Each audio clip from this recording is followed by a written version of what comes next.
Sound was off the whole time. I'll have to go back and edit that as we go, as I go back. All right, so quiet borderline personality disorder. So I want to talk to you today about that, and I was stimulated to talk about that because of a comment that was left on the channel. I appreciate all the comments and questions, of course. And if you're new to the channel, to be clear, I am not a borderline, nor am I a therapist. I am somebody who survived a very toxic relationship with somebody who had severe, undiagnosed, untreated borderline personality disorder. And I never saw it coming. And once I was in the relationship, the effects of their mental illness on me was extremely devastating. And so my goal is to create a place for non-borderlines who've been in a relationship with a toxic borderline to have a place to come and get better. Because what I found is that partners of borderlines, if they don't acknowledge what has happened and address what has happened to them, the damage lingers in them. It doesn't go away over time. So it's not like just because you're out of the relationship that the damage that creates damaging thinking within you, and the feelings of emptiness and shame and guilt and all the horrible feelings don't simply go away simply because you're out of the relationship. And there's plenty of places to go for borderlines to hear other borderlines talk about their challenges and what they're going through. And there's plenty of places to hear psychologists talk about it. There's very few places to go where the non-borderline can address their symptoms. And it comes out in this comment I'm going to read, because this person again was accusing me of stigmatizing borderlines. So first, let me help you understand that I get that. If I had borderline personality disorder and somebody were to talk about it the way I and other people talk about it and what it's like, it could be, it'd be really hard to listen to. It's hard to hear somebody say the best thing you can do is get the hell out, block all contact, they're incapable of loving you. There's nothing fun about listening to that. So I understand why it would be hard to hear. So I don't take it personally. I don't take it personally when borderlines attack me or when they want to defend themselves, or they want to accuse me of stigmatizing them, or whatever they want to do, because I can understand. I think if I were in their shoes, I could understand how painful it would be to listen to somebody talk about you like that. But today I want to talk to you about quiet borderline personality disorder, what it's like to be on the other side of that. And my borderline ex was a quiet borderline. And so, the difference between a quiet borderline and regular borderline, and I'm going to destroy those distinctions as well, but the difference is that a quiet borderline has the same symptoms, but reacts to them in their unique way. And it's important to note that there is a spectrum, and that borderlines are human beings, and there's all different kinds of people who have borderline personality disorder, all different kinds of personalities with borderline personality disorder. So they're going to specifically respond in different ways. But the symptom that is most important to know if you're the partner of a borderline, which really determines that, is that borderlines split. And what splitting means is that they go from idealizing to devaluing. They love you or they hate you. And this can happen in a nanosecond. And it can happen, it can be going on the whole time. In fact, the reality is for borderlines, it's constantly going on all the time. They're doing what I call micro splits. But that's because the nature of their mental illness is that it's impossible for them to hold on to two opposing thoughts or feelings at the same time. And the truth is that all of us, everybody, whether you're normal or borderline, is that we all continuously have conflicting feelings going on all the time. And so the only difference is that people who don't have borderline personality disorder are more, of course, there's all kinds of other mental illnesses, but, assuming this somebody is, quote, normal, they have the ability to tolerate that, and it just sort of goes in under the radar, and it's just sort of like background noise. Whereas for the borderline, it screams at them. Whichever feeling they're having, it is screaming at them one way or the other. So it makes them very impulsive. They have to, or they feel as though they have to respond to whichever feeling is flying through them at any given moment. So a quiet borderline is somebody who doesn't rage, doesn't lose their temper, doesn't throw things, doesn't attack you, doesn't do those kinds of things. A quiet borderline is somebody who rages internally. Now, what I've heard quiet borderlines say is that they turn the rage upon themselves. That is true, but it's also true that raging borderlines also turn the rage in on themselves as well. It's the same. It's just that quiet borderlines don't, they don't rage at you. But when the ones are raging at you, they're also raging at themselves because it's all projection. And so probably out of a need to protect themselves based on their family dynamic and their personality, they learned to stuff those feelings down. But it doesn't stop them from acting out. They will act out in different ways. And this is what I want to address. So in the title of this, I ask, are quiet borderlines safer than rageful borderlines? And are quiet borderlines overly stigmatized? So I'll read the comment so that you can understand. And I read comments because if somebody's leaving a comment that I think is worth discussing, this isn't the only person who's having this feeling or experience. There are other people who are having the same thoughts and experiences. And I hope I get to it, but I also want to talk about how, at least for some people, quiet borderlines are even more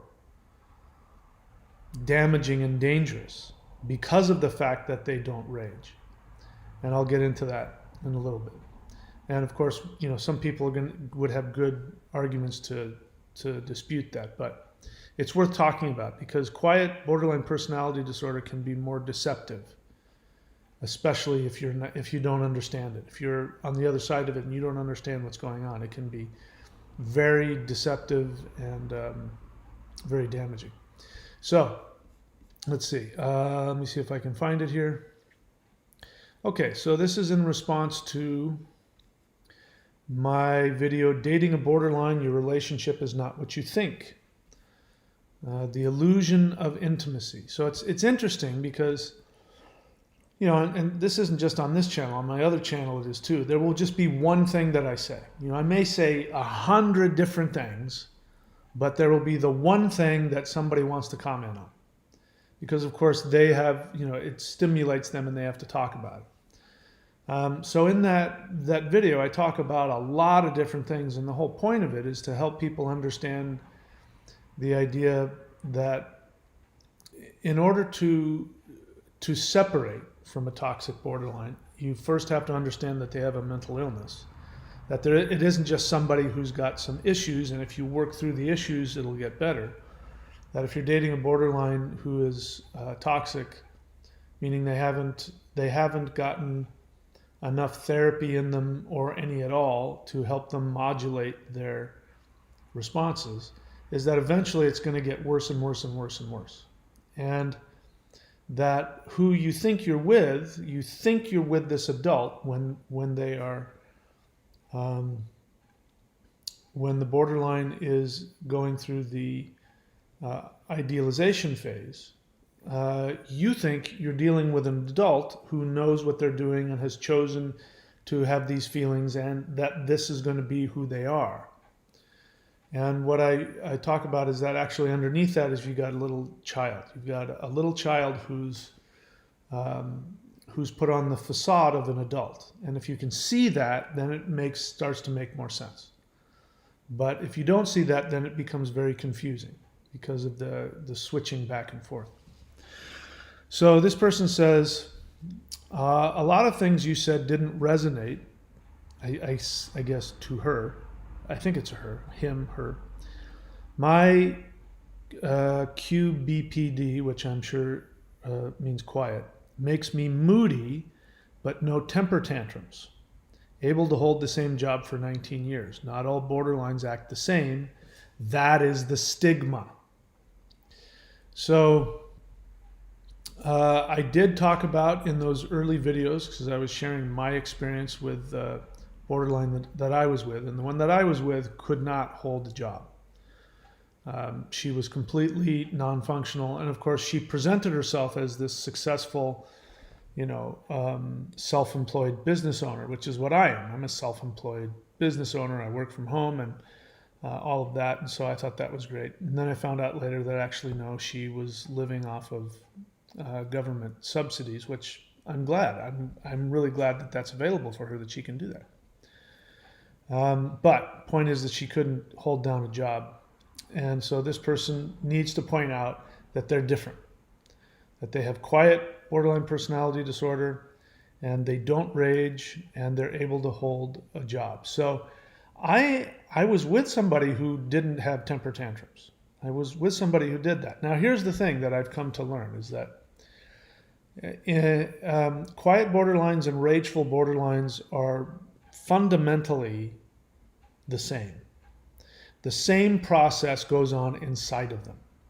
And with quiet borderlines, when they split, their tendency is not to rage. Their tendency is to rage inwardly. They still rage. The rage is still there. It's not that the rage is gone and that they don't feel the rage. The rage is there, but they rage internally. And they will become, depending on, there's all kinds of ways that they could rage quietly, which is they could ghost you, they could disappear, they can become, self-harming, they can become depressed, they can, hide in bed, they can become, they can, give you the silent treatment or not talk to you, or, or pretend that everything is like what mine would do is that when she would split, if I was there, I'd see it in her eyes. I'd see her split. There would be a look. It would just like overcome her. And then she would act as though everything was okay.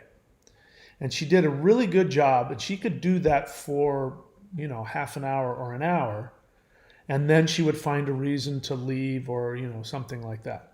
Or wait until I had to leave, and then she would keep it all together. And then she would spend all night thinking about it. And then she would spend, hours writing it out and calling people. She would call people on the phone and talk to them about why I was so horrible and blah, blah, blah, so that she could get somebody to give her some advice on what to tell me. And so she would then talk to me the next day, and more often than not, she would say, without raging, without screaming or yelling, she would tell me why she had to break up with me. And she had to tell me, and she would tell me in a very non-threatening, angry way how unsafe I was for her, how damaging I was for her. Or it might be just something as simple as that she had a bad dream and she was afraid and she couldn't be with me anymore. And then she would, hang up the phone or whatever it was and then disappear on me. Now, the reality, though, is that quiet borderlines will explode under the right circumstances. Again, it's just as damaging to rage by being quiet, by ghosting, by the silent treatment, by whatever it is that they do. Just because you're not yelling and screaming, which is a good thing that you don't yell and scream, but just because you're not yelling and screaming at somebody doesn't mean that the splitting doesn't have the same devaluation.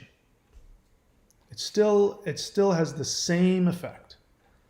The psychological impact on the other person is exactly the same, in the long run. Okay, maybe they don't get violent, maybe they don't block you in front of the door, but my quiet borderline ex, there were 2 or 3 times when she wasn't able to hold that quiet together, and she exploded on me. That was very quick and brief, didn't last very long, but she still did it, and did it in very inappropriate ways at very inappropriate times. Like when we're sitting down at a restaurant, and she's freaking out because she doesn't know how to order food. That was what happened, is when she started splitting on me, is that she was freaking out because she couldn't order food. And she said, my other boyfriend used to order my food for me. I'm like, well, I'm not him. Get what you want.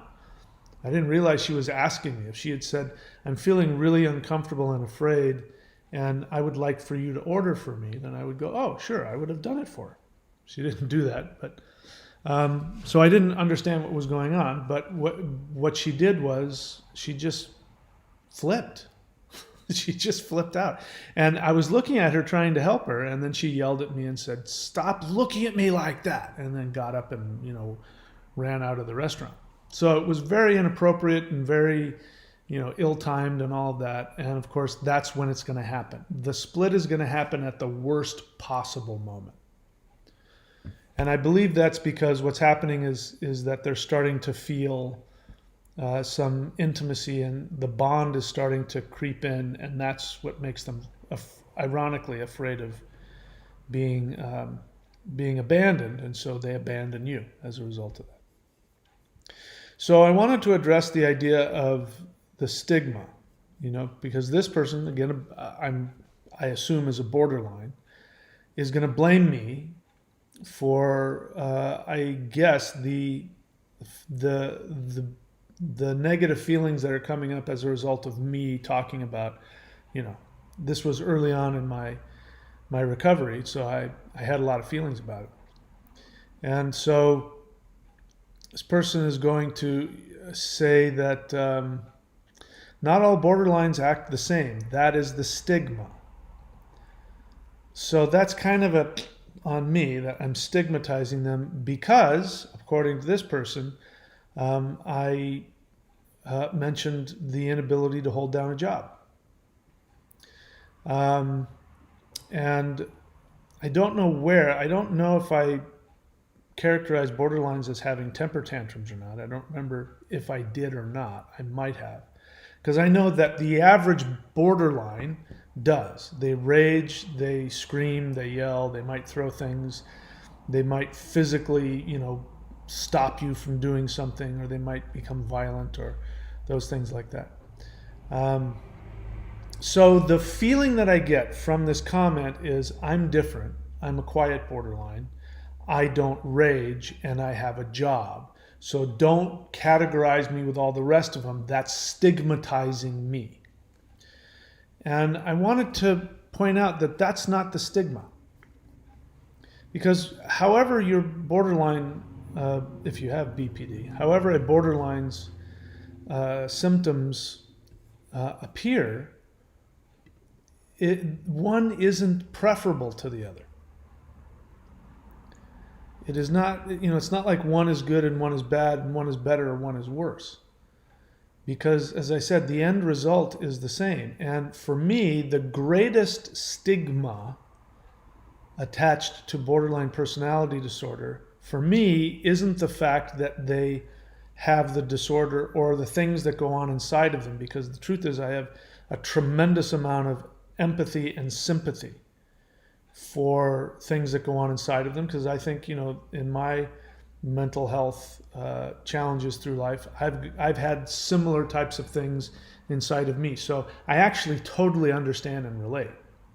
I'm not a borderline, so I don't have those kinds of responses in the same way. But I totally understand why borderlines act the way that they do. Or I should say, I understand why that they feel the way that they do. But The stigma is when the borderline does not understand the effect of their behavior. So if somebody's going to say that, I'm not as bad as the others because I'm a quiet borderline, and I don't rage and I can hold a job. Now I don't know this person because BPD is a spectrum, and I don't know how much therapy this person has, so I don't know them personally. And that's the other thing. Borderlines take everything personally. Well, they're not the only ones that do, but I tend to take things personally as well, so I understand that. But the stigma is not understanding. And if you're comparing one to another, there's really no comparison. Because if your splitting makes you rage internally where you disappear, that is incredibly damaging. If it's that you go quiet, you hide in bed, you ghost, just because you're not raging at somebody doesn't mean that the rage isn't affecting them, because you are acting on that impulse. And my borderline ex had taught her. The truth is that if I with hindsight, if I put everything together the way she described herself early in her life, she used to rage.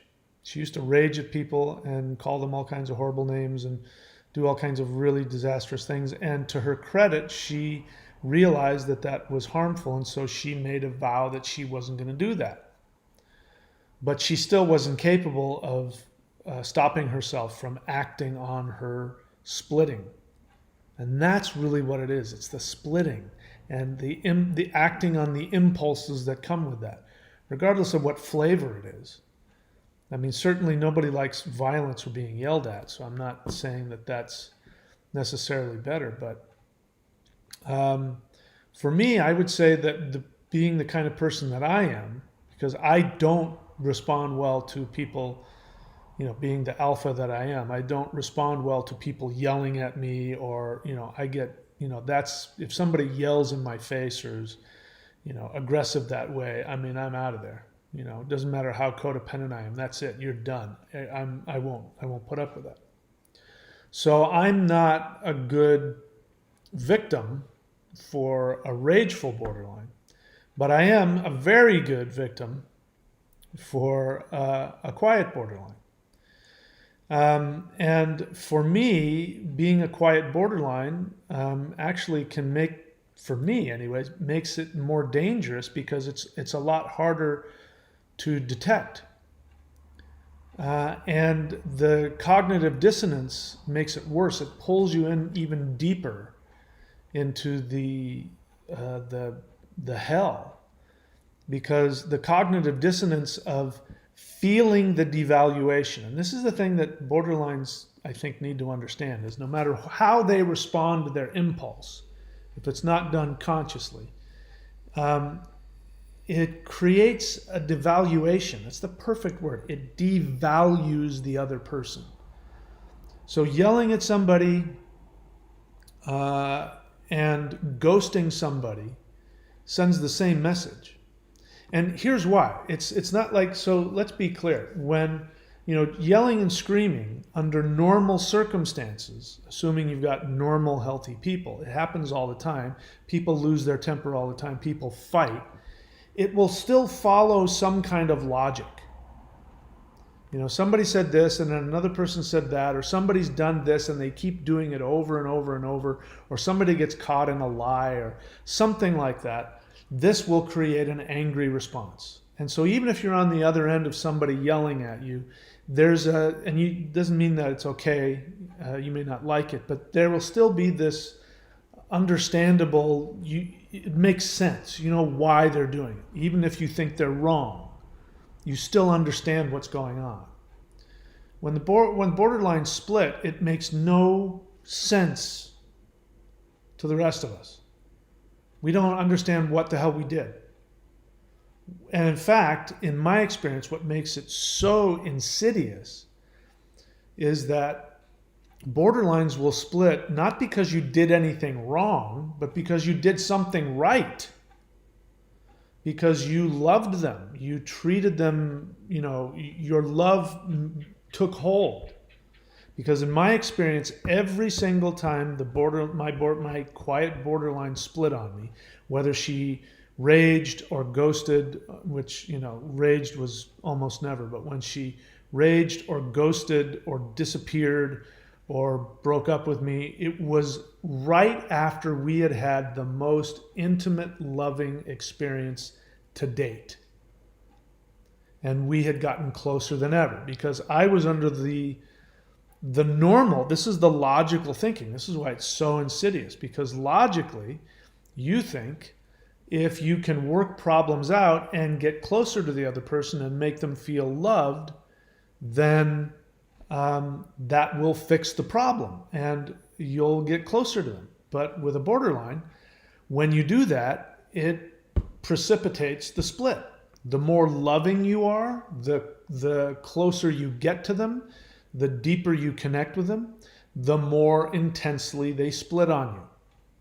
And this is what's so, the cognitive dissonance. You keep walking into the lawnmower, blades. It's just like that. It's like the lawnmower's there. You walk into it, you get cut up, you get out and you look at it and you go, wow, but it's not a lawnmower anymore. It's a sweet purring kitten. So you walk in there and then you get hit with the lawnmower blades and you can't, you're looking at something that seems really sweet and beautiful and wants to work it out. But every time you do, you just get your ass handed to you in ways that don't make any sense. Whereas normally, people yell and rage over stuff, and it doesn't mean that everybody is rational who's not a borderline, that people do irrational things. But again, there will be something that you can figure out. And this is why people they're able to work out their problems. Because even if something like that happens, you talk it over and then you realize, oh, I didn't realize I was doing this. And the person says, yeah, you were doing that. And then you say to them, but that wasn't personal. I was just doing this because I felt this way. And then they go, oh, okay, so it's not personal when you do that. And they work things out. And then going forward, that problem tends to disappear. Or if it doesn't disappear, people break up, but it still makes sense. You understand, well, we just couldn't work it out. I was this way, she was that way. We couldn't meet in the middle. But that's not what happens with a quiet borderline. What happens with a quiet borderline is that you are led to believe that you are making progress. You're on the verge of solving the problem and they love you now. And, with mine, the last time that she split on me, it was just, we're coming up on it. It's almost a year now. But she split on me on Christmas. And it was the day before that. Now, 3 weeks before that, she had some episode and she was on medication and I was taking care of her, driving her to the doctors and getting her medication. And she was doing all kinds of really crazy, hurtful stuff. But I knew that she was having an episode, whatever, and I was helping her. And then magically, overnight, she got better. And looking back on it, what ended up happening was that her mom was coming into town and she threw up the facade and became this perfect person. Not just perfect, like seemingly perfect, but she became really rational and she became really intelligent and she became really self-aware. And it was amazing. And I was like, whoa, what happened? And I thought, she's going to be okay. Wow, that was tough what she just went through, but now I see she's going to be okay. And she was going to go to therapy and all this other stuff. And she was able to look me in the eye and say, I know that I did this and this and this, and you didn't deserve that, and I'm very sorry about that. I promise I'm going to blah, blah, blah. And then finally, after me holding on to this for 3 weeks, I broke down. And I had a lot of feelings, and I cried, and I said, you really hurt my feelings when you did this and when you did that. And I wasn't giving her a hard time. I was getting rid of the feelings because I knew if I didn't, I was going to end up having to leave and never see her again. And I'm sitting here thinking, oh my God, here's this person. I finally understand and she's got issues. I'm going to be there for her. I need to talk this out with her. And then tears are streaming down my face. and I'm saying, it's Christmas time. I'm in a foreign country and I don't know anybody here. You're the only person I know. Please don't abandon me on Christmas. I couldn't handle it. And she's holding me and wiping my tears and telling me how much she loves me, and she's going to give me her car, and we're going to do this together, and she's never going to ghost me again, and she's going to do that, and you're welcome to come and stay with me, throughout you can imagine what happened the next day. The next day, she told me 2 words that I had said. And those 2 words were so damaging to her that she could never, ever talk to me ever again, because I was trying to destroy her self-esteem. And that I had been planning it for months. And that blah, blah, blah. And it just devastated me. I'd never, the timing, like I said, the timing, the brilliance of the mental illness that they have is that the disorder will find the most perfect time to destroy you, and or it will help bring you to make yourself vulnerable in the most perfect time, because that was a setup. That whole thing was a setup for actually a really wonderful thing that she could have done for me. She could have been somebody who, in the worst time of the year for me, in my most lonely, most vulnerable, she could have actually been there. And if she hadn't been a borderline, she might have been saying to herself, well, things aren't going to work out, but there's no reason why I can't be friendly to him, during the holidays. That's what a non-borderline will do. But borderline, no, that switch goes off. I forget about this, I forget about that, and you're dead. And you're on your own. And this was somebody who claimed that when I first met her, what attracted me to her, she said, I'm really all about communication, and that we should be able to communicate about anything, and that no matter what the problem is, any 2 people should always be able to sit and talk to each other. And all it took was 2 words that she didn't like, and that was it. This is a quiet borderline. Why am I going through all this? To help you understand that being a quiet borderline doesn't somehow take away the horrific damage that is caused by the disease, by the illness, by the disorder, whatever word you want to use, whichever word is less stigmatizing.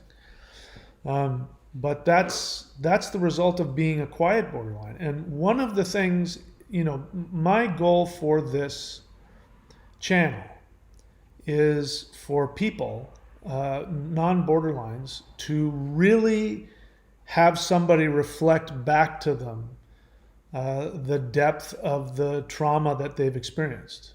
That you are very likely experiencing PTSD. People who say that they don't really have any feelings afterwards. They don't really feel any anger afterwards. That's PTSD. They don't, it takes them, they sort of start to feel angry a little later, or I start to feel a little depressed. That's PTSD. And so this is the thing borderlines can appreciate, is that the truth is we really do understand what you go through. Maybe we can't climb inside your skin and know exactly what it's like for you, but trust me, we know.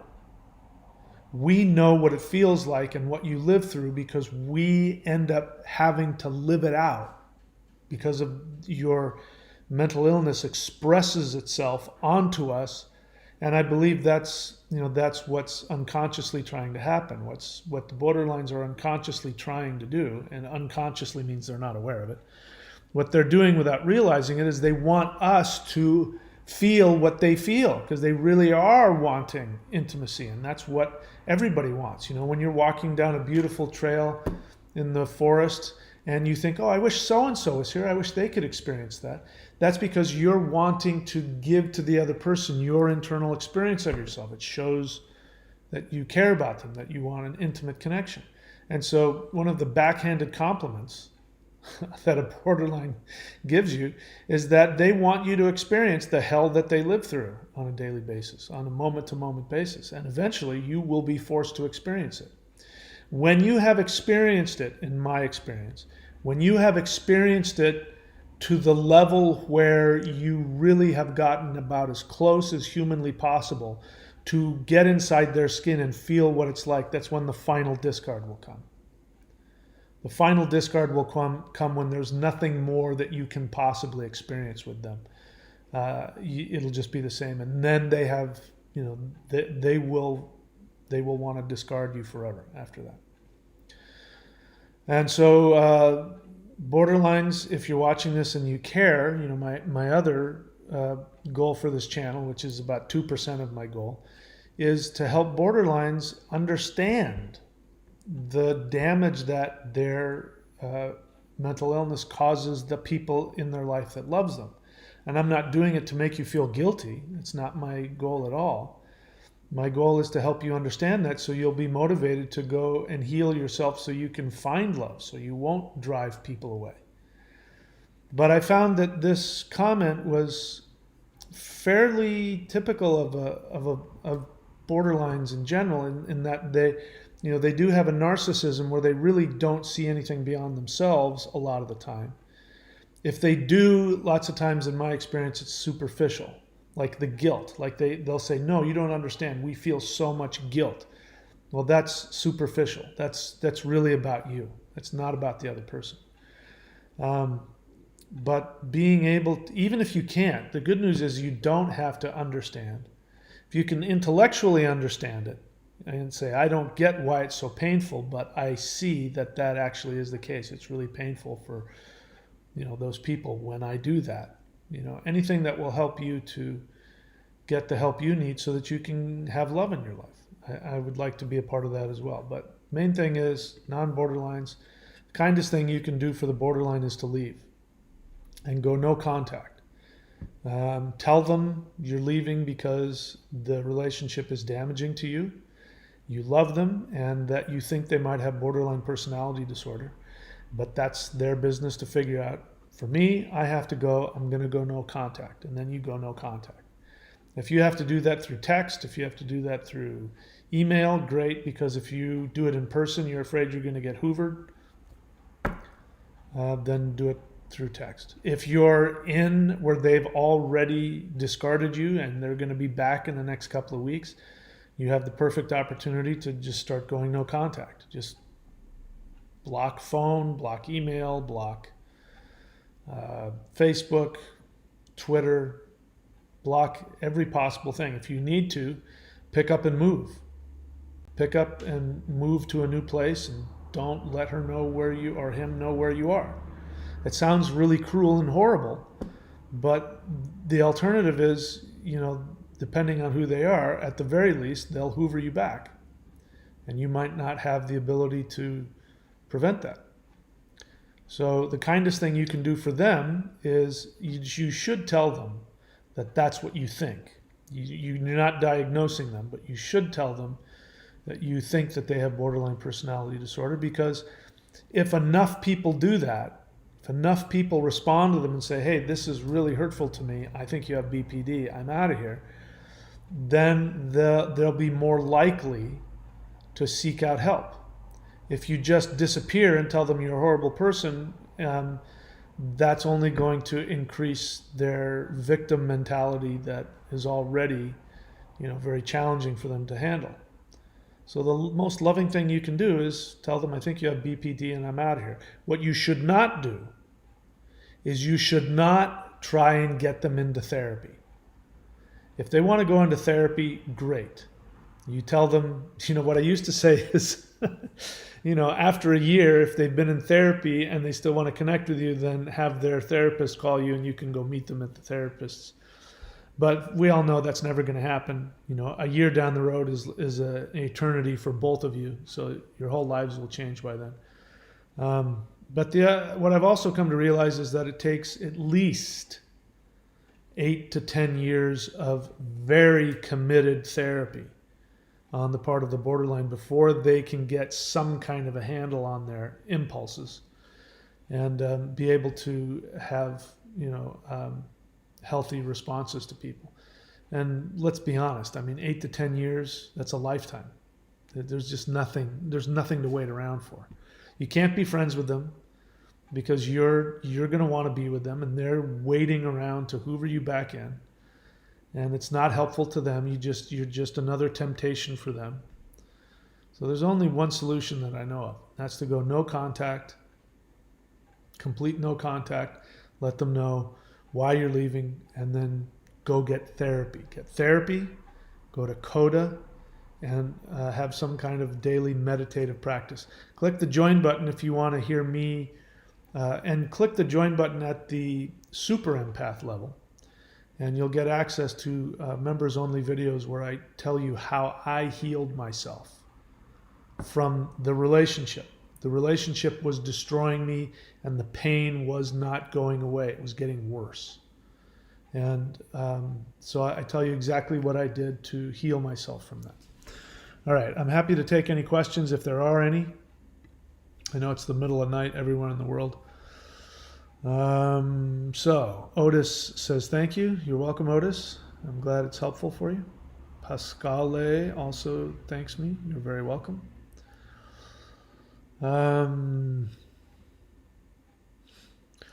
Pascale Jordan, it makes it so dangerous as sometimes he was so rational and reflective and could talk about his feelings so well and then switch. So let me address that. This is part of the understandable delusion that the borderline partner gets into, which is that they, as I said, mine was very rational, extremely intelligent, and very able to communicate her feelings. And she was very able to identify her feelings and her seemingly unconscious negative feelings that drove her, which under normal circumstances, if a non-borderline is able to get that deep and that self-aware and reveal that about themselves, it indicates that that person is going to make a huge shift, that they've made a huge shift in themselves and that their behavior is going to change. And so that's what's so confusing, because a borderline can look you in the face and be completely sincere and be so self-aware about here's all the feelings and this is why I did this and this is why I did that. And you're looking at them and you know they're not lying, you know they're not manipulating you, you can sense the honesty. And then they do the exact thing that they said that they weren't ever going to do again, sometimes within seconds. And they do it in the worst possible way. And it's so confusing. And I think that's part of it, is that, again, normal things, when normal problems happen, even when people are unconscious and rude and hurtful, it still follows this logic that you can figure it out. When a borderline does it, there's no rhyme or reason to it.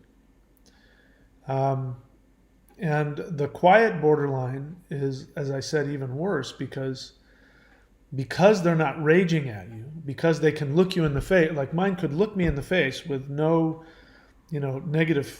apparent negative feelings and say, yeah, I can't be with you for and here's my really irrational reason. Sorry, I can never talk to you again. Nothing personal, there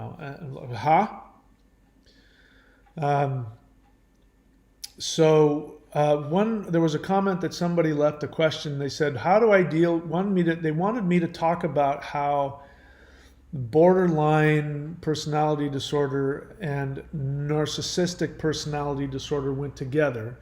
And specifically, this person wanted to know how they could deal with the borderline, because he was making the distinction between the borderline versus the narcissist. How can I deal with the borderline who I'm making progress with? And then how do I, deal with the narcissist that comes in and sabotages what the as if there's these two people. There's this sort of damaged borderline who's rational and wants things to go better. And then there's this other part of them that's the narcissist that doesn't have any feelings and doesn't have any empathy. And he wanted to know how he could isolate the rational borderline from the irrational psychopathic narcissist. I said, that's the delusion. They're the same person. You can't separate them. That whole, when they're looking you in the face and you're, quote, making progress, what's happening is that you are actually getting closer and closer to the next split. What you think is they're starting to get it, they're compromising with you, they're reaching out to you, which makes you love them even more, and you're this close. In fact, you figured out what the problem is, and now that you both know what the problem is, we know how we're going to fix it, and then the split happens. And that happens every single time. Then they split on you, whatever. They come back, and then you say, "Hey, but you did this and this and this," and they go, "Yeah, I know." And then they take you down the same road. This time it's about whatever they did the last time, and they explain to you what was going on inside of them and why they did it. Now that's assuming they're not blaming you for it, because they at the same time they're very good at blaming you. It's because you did this, and mine gaslighted me into thinking that.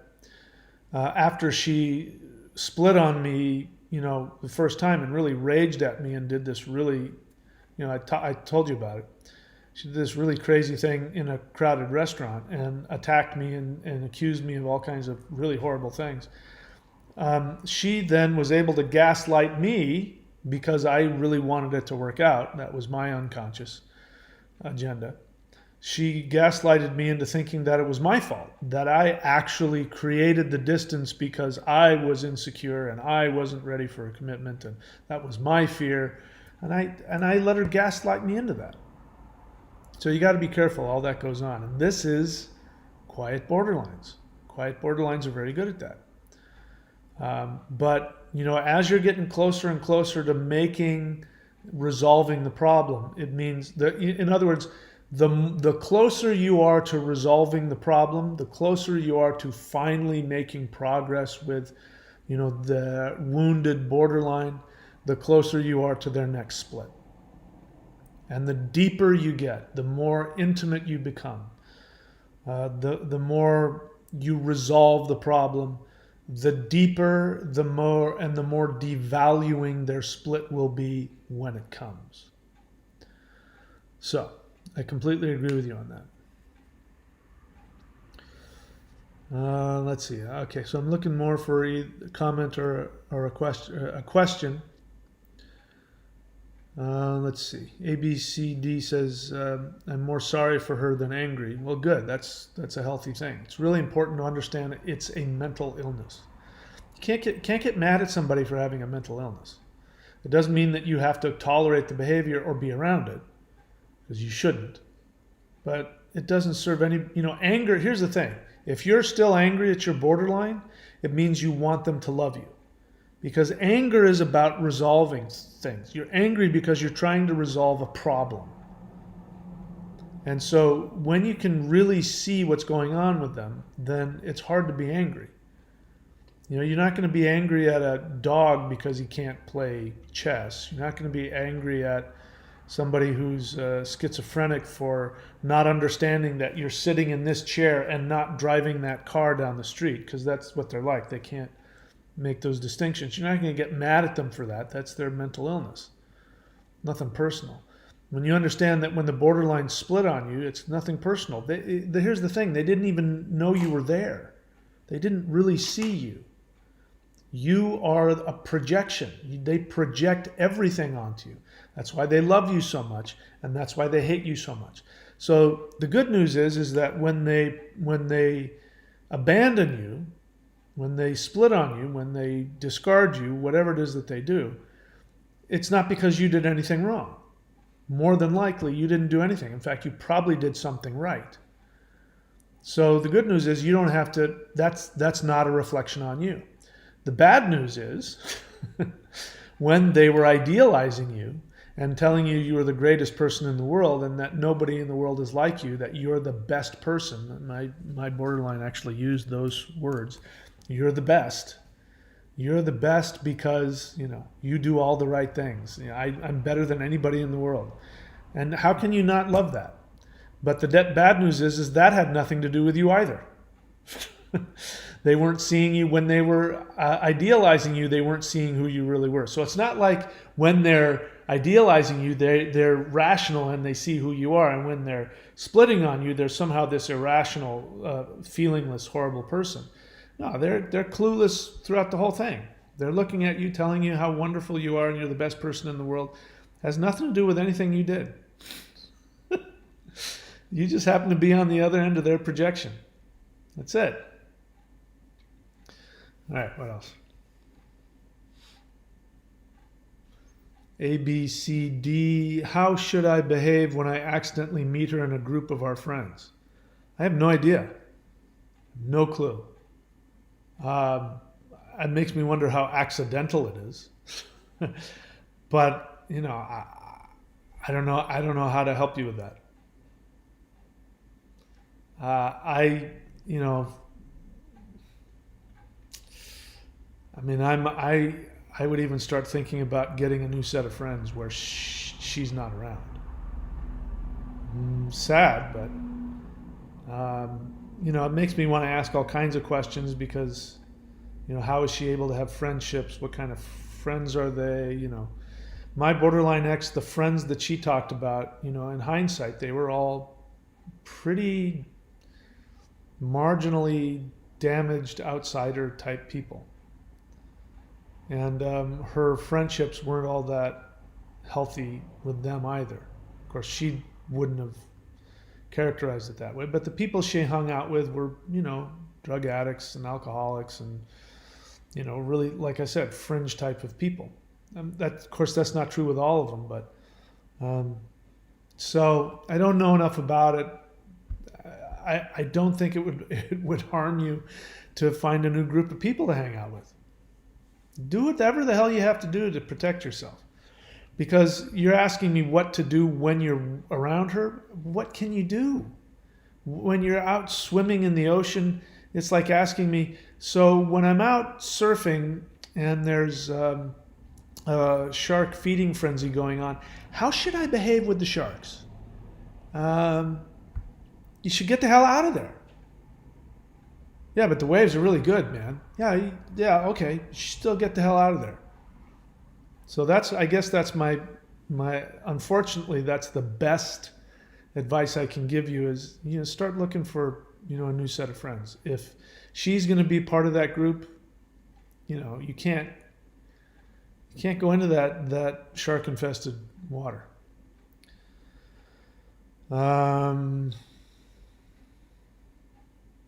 Yeah, I don't know what else to tell you. They're mainly your friends, so then she's stalking you. I don't know, man.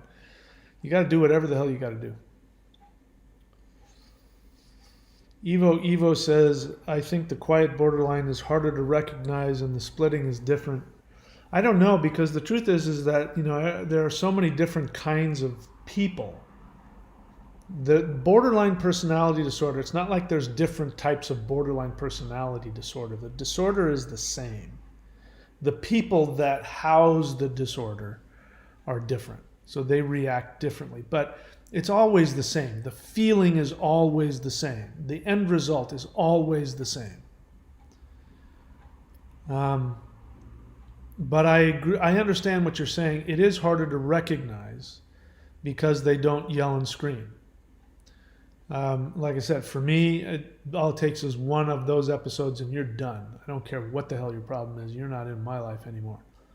So I agree. Like I said, it's harder to disentangle from somebody who's, like that. Now, there are some people who respond, who are attracted to angry people, and that all has to do with childhood stuff. Let's see what else. Yeah, my ex wouldn't rage. She would enter in a kind of psychosis, crying like a 2-year-old. Well, she was a 2-year-old.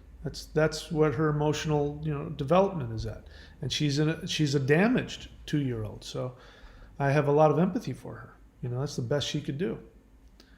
But yeah, I mean, if that's all that happened, if all they did was just cry and get sad and allowed us to take care of them and make them feel better, we could handle that.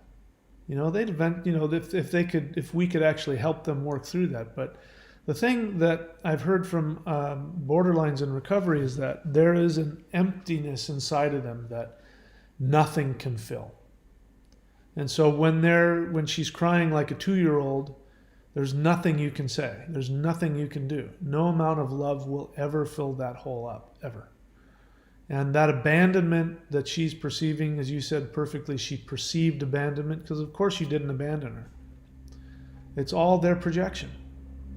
That's the sad part. It's a really narcissistic scenario where there's just this mirror that surrounds them, and they're projecting onto the mirror inside of them all their own feelings. You happen to be the person on the other end of it. Nothing you can do. It's very sad. My ex is a licensed child therapist. Holy fuck. And that made it so hard to even imagine she has a disorder. So well put together in public and work. Yeah, well, it's a facade. So yeah, some of them can have very successful. Yeah, and that would make it. And then, the thing is that borderlines are incredibly perceptive. They'd make great therapists, at least. I mean, I got to think on the whole that they're not. There's that the cracks have got to start coming through at some point. But initially, in terms of them intuiting what your deepest issues are, they're brilliant at that. I mean, mine would psychoanalyze me and pull my stuff out and have me in tears, which would have been fine if that would have led to her taking care of me and creating a deeper bond. That would have been really wonderful. And so that thing that would have been really wonderful actually turned out to be the most torturous cruelty I could imagine. To pull out all of the intimate stuff in me and have me really vulnerable, and then, discard me like a worthless piece of garbage. This is the worst thing I can imagine, the most cruel thing. That was the feeling of cruelty. And again, borderlines, if you're listening, I know that you don't mean to do that. It's important to understand that's our perception of it. And it's not just because, I'm this way, or, anybody who gets attached to somebody who has that mental illness is going to do the same thing to your partner as it does to you. It's not your fault. That's just the reality of it. Johan Janssen, let's see, is that a question?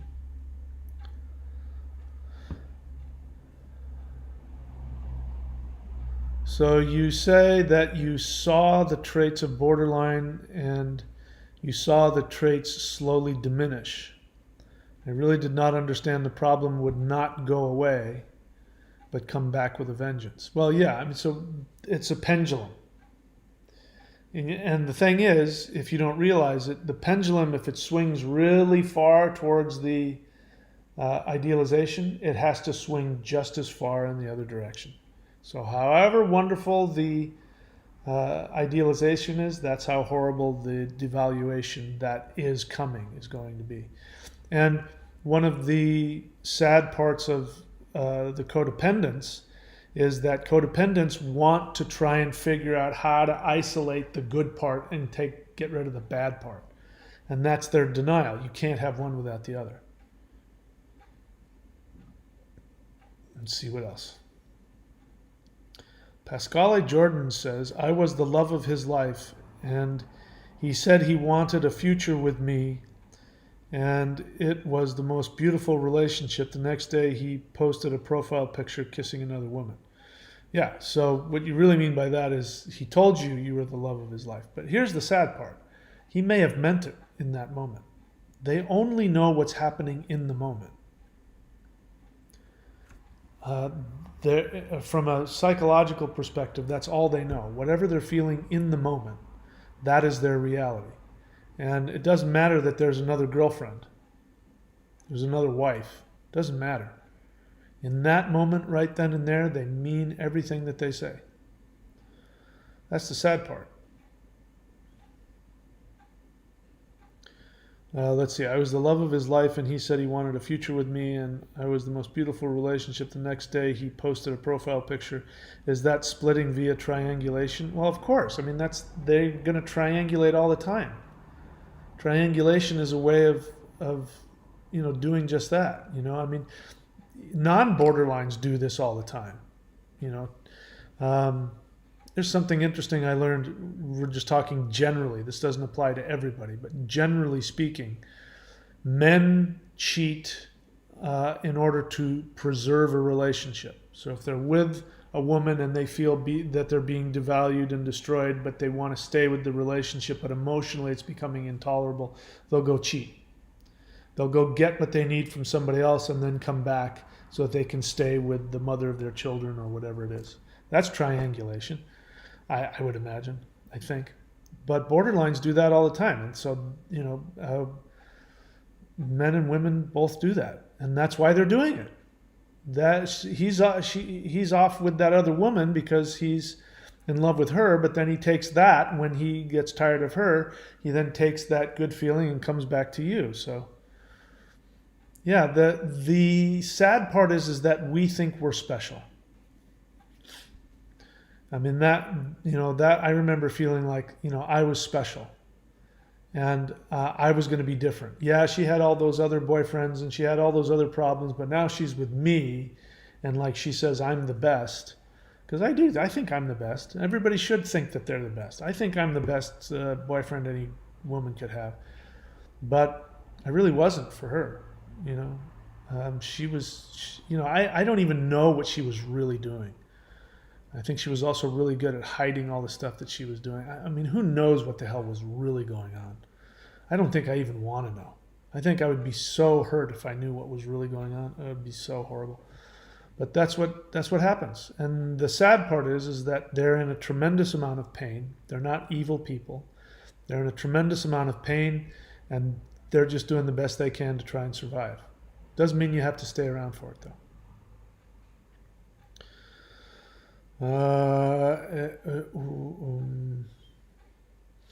Theonidas says there's a big difference between male and female borderline personality disorder.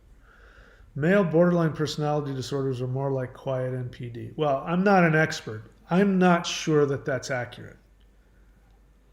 Because what I've heard is that male borderlines can be very dangerous because they're physically larger. And when they rage, they can get very violent. So if you have a violent male borderline, it can be far more damaging. Donald Trump. What? Yeah, look what's happening. Look what's happening in the U.S. You've got a borderline with comorbid narcissistic personality disorder in the White House, and he's been rejected. He wasn't rejected by one person. He was rejected by more than half of the whole country, and he's not going to leave.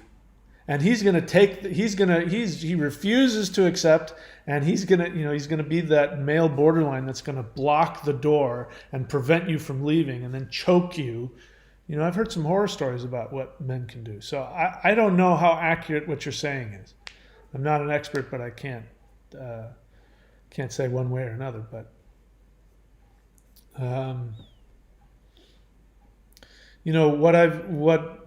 that's all other subject. Anyway, I don't see any more questions here. Is this a question?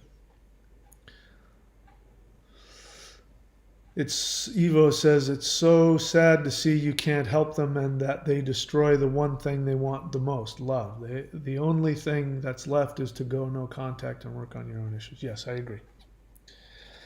All right. Ooh, Carla got upset because we talked politics. Obviously, I was on the wrong side of the politics.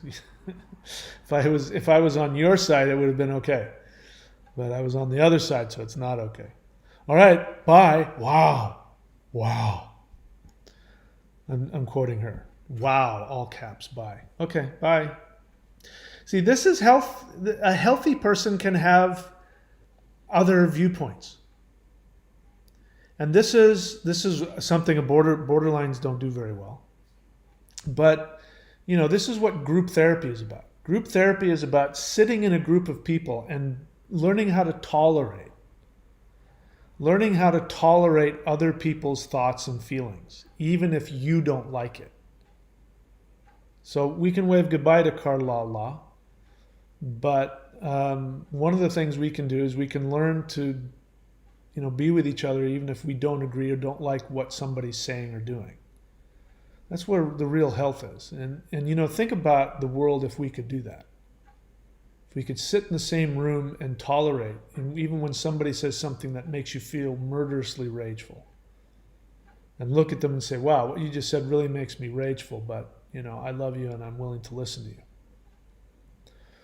But this is, this kind of. So anyway, I got distracted because somebody asked a really good question. So I'll drop that nonsense and move on to the question.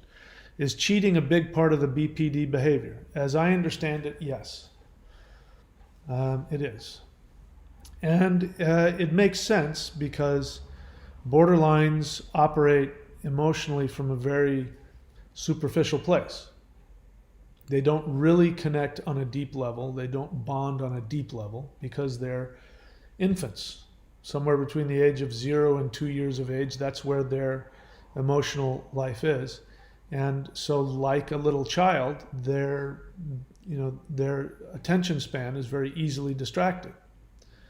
And so I think part of it is that number one, they don't have the value attached to it. Um, in other words, they don't value you to the level where they have a conscious awareness of how horrible it is that I'm cheating on somebody. It's just they feel like doing it, so they do it. But the other part of it is also that when they do split on you, the hatred, the really negative feelings that they have, it sort of justifies them going and cheating. But the cheating it's not so much about being harmful to you as it is about distracting themselves from their own discomfort. So yes, they cheating is from what I've seen, cheating is more normal than not. Not every borderline cheats. They may split and they may, ghost you and they may discard you, but a lot of them do. A lot of them do cheat. A lot of them have multiple relationships going on at the same time. A lot of them have, there's always somebody that they can fall back on. If this doesn't work out, I can call up so and so. So they're really good at scoping out the codependents who sit there and wait for you to call them and hoover them back. And that's why it's so important to go no contact, because even if like what my borderline ex did to me, I can't imagine. I honestly can't imagine anybody ever doing that to somebody, no matter how much I hated them. I can't imagine somebody devaluing me on the level that she did and hurting me. And I know she has no idea. She and I knew then she had no clue what she was doing. But there's no coming back from that. I can forgive her. I can let her go. I don't have any negative feelings towards her now. I don't have any anger or any resentment.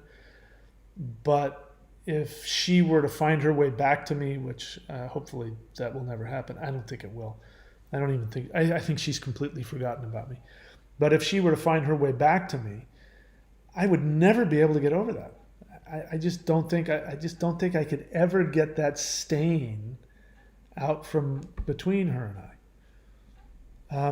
But for her, if let me give you an example. There was one point where there was this 3-week period where she was having this really serious issue, and she was on medication, and she just was not functioning well at all. All kinds of drama was going on, and I had to get her to the doctor to get prescription for. Anyway, I won't get into it. It was really important that she got her prescription. And so she was making things chaotic and crazy for me, and I had to get her to make a decision. And so I uncharacteristically said, listen, you have to make a decision right now. This is very serious. And of course, being the borderline, she didn't like that. She thought she was being attacked by an evil monster. And then when that subsided, then later on, I was sitting there and I was taking care of her, and I was actually kissing her forehead and, really just. And she looked at me and she said, wow, I thought you were a bad person, but now I see you're the best. It's all superficial. It just goes from one to the other. So yeah, they cheat, and that's why. My ex cheated and discarded, walked out to the arms of his girlfriend. And you're not the first person he's done that to, and you're not going to be the last unless he gets help. So the delusion that you were important The delusion that you were the one. You know, that's your sad healing, is to accept that you weren't what you thought you were. Anyway, all right, that's it for me. I'm done for tonight. So yeah, if you guys want to know what I did to heal myself from that relationship, you can click the join button. And if you want to learn some other spiritual techniques to help you focus on creating your life, you can go to the other link above that, the 90-day challenge at thunderwizard.com, and click on the 90-day challenge. And if that's interesting to you, you can try that out as well. All right, so that's it for me. I will see you guys all later. Let's see, where am I wanting to go? I'm wanting to go to my end screen, which is right here.